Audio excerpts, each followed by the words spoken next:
Hello 10th class students, this is my second video, and in this one video I will discuss about the political causes which led to the first war of independence. First point here is subsidiary alliance. Subsidiary alliance was introduced by Lord Wellesley. Lord Wellesley was a Governor General of India from the year 1798 to 1805. Subsidiary state. A subsidiary state is that one state which accepted the subsidiary alliance. तो जो state subsidy alliance को accept करेगी, उसे sign करेगी, that state was called as a subsidiary state. Now terms क्या थी अब इसकी सब्सिडी अलायंस की. First term is here, British would protect the subsidiary state from internal and external aggression.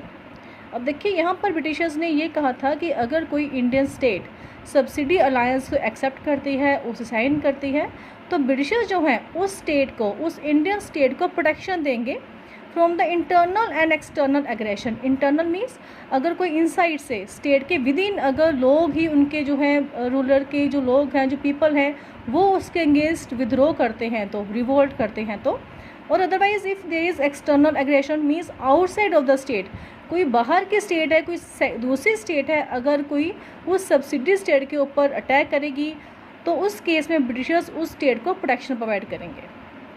Second term is there, a troop of British army would stay in the subsidiary state.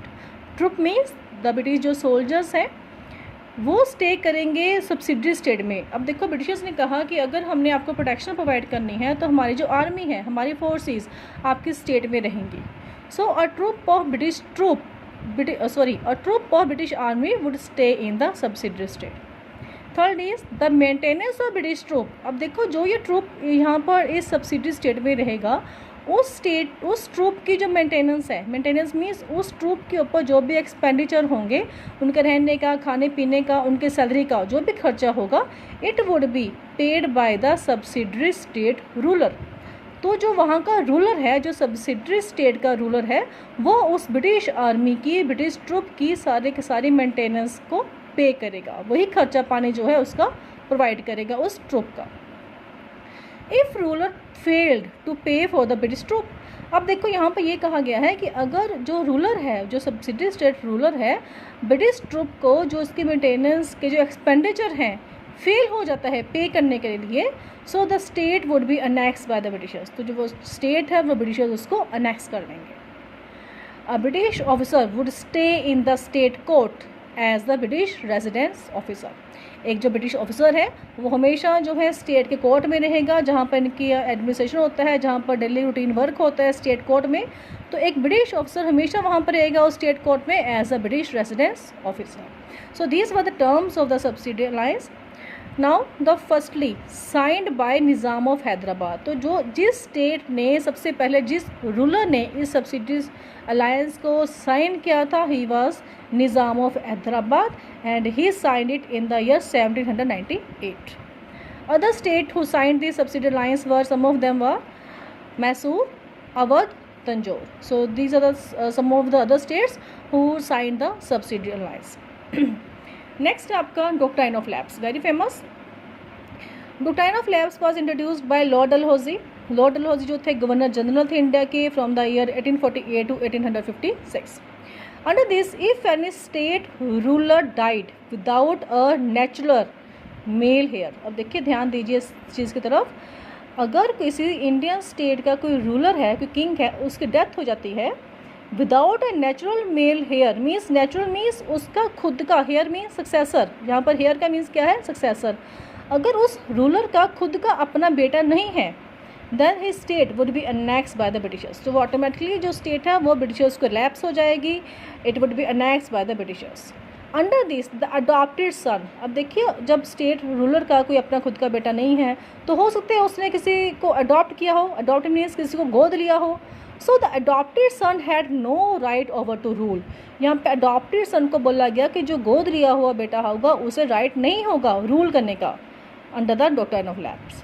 और जो state जिस state को annex किया गया under the doctrine of lapse, first state was Satara and it was annexed in the year 1848. Other states who were annexed on the basis of doctrine of lapse were Sambalpur, Jhansi and Nagpur. So this is about the doctrine of lapse here. After these students, Britishers also annexed some of the states on the basis of direct wars through conquest. अब देखो throw कंकेस्ट भी जो है इन्होंने means direct war की bye इस method से भी इन्होंने कुछ एक स्टेट्स को नेक्स्ट किया था ब्रिटिशर्स ने, and these were the states was like Sindh which was next in the year 1848 and the Punjab which was next in 1843. Next is annexation of Awadh. This is also very much important. कभी बेटा इसमें से short question answer long question answer आ जाते हैं इस base पर. Annexation of Awadh. Awadh was also annexed by Lord Dalhousie in the year 1856. And on what basis it was annexed? It was annexed on the basis of maladministration, misadministration और misrule. तीनों में से आप कोई भी यूज़ कर सकते हो word. maladministration, misadministration, misrule. Actually में देखो था क्या यहाँ पर जो नवाब था अवध का, जो अवध का रूलर था, he was called as a nawab, तो उसका नेम था वाजिद अली शाह. तो वाजिद अली जो शाह जो था he was very loyal towards the Britishers. इसने काफ़ी ट्रीटी साइन की हुई थी. He also sign the subsidy lines, और डॉक्ट्राइन ऑफ लैप्स भी इसके ऊपर फिट नहीं बैठता था क्योंकि इसके अपने खुद के बेटे थे, सक्सेसर्स भी थे इसके पास.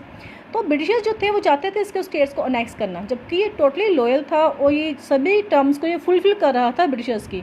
बट इसीलिए फिर लॉर्ड डलहौजी ने एक न्यू मेथड जो है चूज़ किया, that was a miss rule. अब इसने कहा कि मिस रूल, आपका एडमिनिस्ट्रेशन अच्छा नहीं है.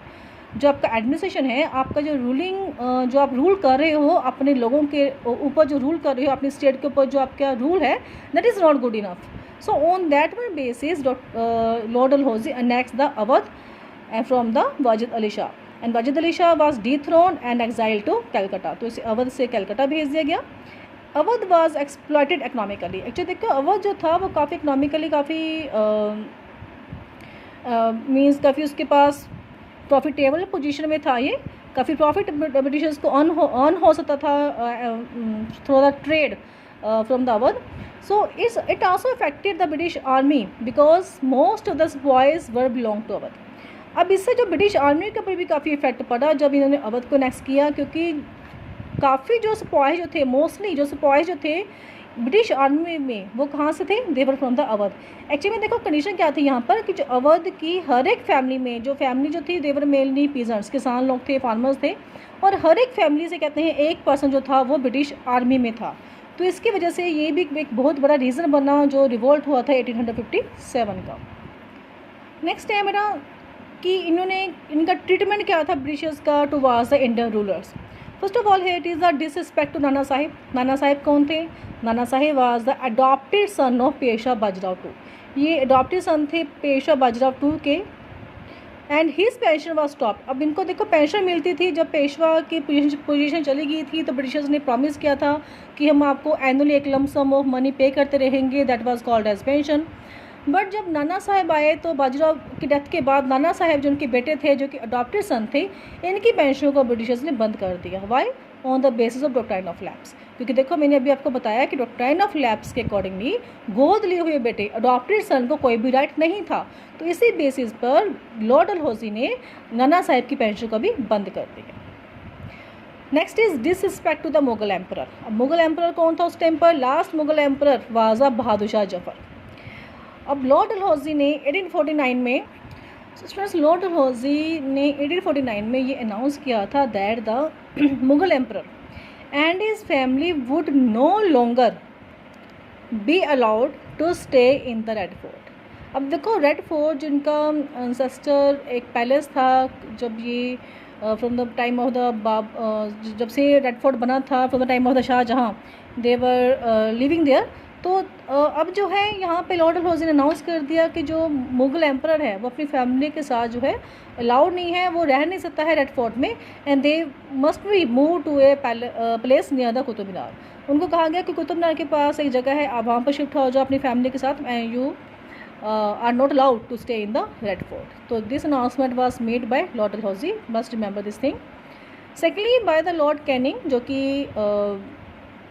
1857 जब रिवोल्ट हुआ था उस टाइम पर ये वाइस गवर्नर जनरल था. Lord Canning was the governor general of India in the year 1857 when the revolt was there. तो 1856 में इसने कहा, लॉर्ड कैनिंग ने, he announce that after the death of Mughal emperor his successors would not allowed to use the imperial titles emperor और king अब आपको पता है कि जो मुग़ल एम्परर, अब एम्परर देखो हमने यहाँ पर वर्ड यूज़ किया है एम्परर, क्योंकि ये अपने आप को एम्परर मानते थे। एम्परर का मीन्स क्या होता है कि जो पूरे इंडिया के ऊपर जिसका रूल है, जिस अथॉरिटी का रूल है, दैट इज़ कॉल्ड एम्परर। अब ब्रिटिशर्स ने कहा कि भाई आपका रूल तो है ही नहीं है, कि most of the part of India is under us.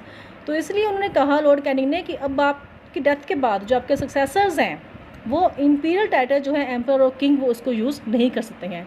तो इस वजह से ब्रिटिशर्स ने डिसरिस्पेक्ट की मुग़ल एम्परर की। Last point here is role of rumours. Rumours क्या होता है? एक अफवाह फैल जाना, एक लोगों में एक न्यूज़ स्प्रेड होना।